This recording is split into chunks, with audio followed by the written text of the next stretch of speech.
Para pamirsa Kajawi nindakaken menapa ingkang dipun dawuhaken agami ing salebetting nindakaken ibadah kurban mekaten wonten piucalan-piucalan ing salebetipun ing antawisipun inggih menika babagan gotong royong. Ing dinten riyaya Idul Adha ingkang dipun laksanakaken saben tanggal 11 Zulhijjah kejawi nindakaken salat sunah Idul Adha.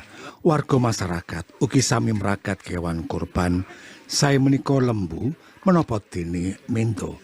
Anggenipun meragat saged katindakaken piyambak menapa dene dipun pasrahaken ing takmir masjid utawi panitia penyembelihan hewan kurban ing saben-saben dusun utawi lelatan.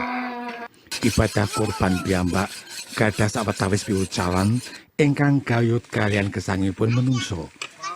Kanthi meragat kewan kurban mekaten mujudaken sunggaling simbol bilih menungso mekaten kedah ngethok hawa nepsu hewani ingkang wonten ing salebeting diri pribadi.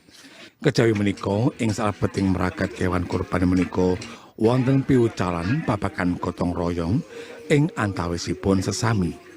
Sedaya katindakaken kanthi sarengan. Kados ingkang dipun tindakaken dening warga masyarakat Padusunan Panglen, Kalurahan Widodo Martani, Kapanewon Ngemplak Kabupaten Sleman menika. Kados taun-taun sakderengipun ing dina riyaya Idul Adha 1427 Hijriah menika, panitia penyembelihan hewan kurban taun 2026 ugi meragat kewan kurban ingkang gungipun kalih lembu lan 9 mendo. Ing salebeting meragat kewan kurban menika katindakaken kanthi sarengan ing mergi sakidul dusun. Boten namung bapak-bapak utawi tiyang jaler kemawon, ananging kaum pawestri ing lalatan menika ugi sami sengkut guyub rukun paring pambiyantu supados krida meragat kewan kurban menika saged lumampah kanthi gancar. Dipun pandhegani dening remaja Masjid Al-Huda ing taun menika panitia saged mbagi atusan paket daging kurban dumateng sedaya warga masyarakat ing dusun Panglen lan sakiwa tengenipun.